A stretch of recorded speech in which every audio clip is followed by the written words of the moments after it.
In 2008, there was a global crisis, financial crisis and recession.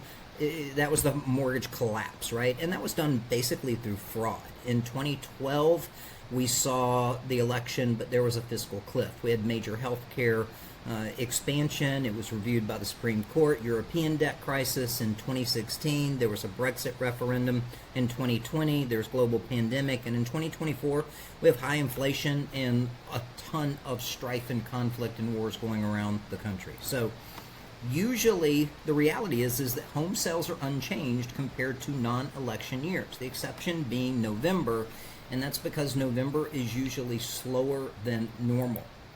So in non-election years, November slows down in October and November by normally 9.8%, but in election years it slows down 15% because everybody's looking, everybody's kind of worried about where they're going.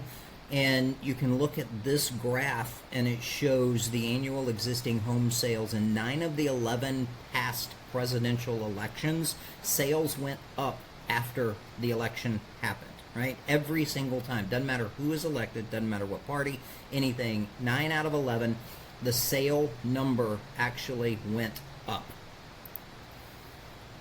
An election year doesn't alter the price trend. It's already happening in the market. People need to buy, people need to sell, and for those that are doing that, it doesn't alter them, because the reality is it really doesn't alter what's in our pocketbook for that specific time. Now, it may over the coming years, as we've seen, but not for that specific time.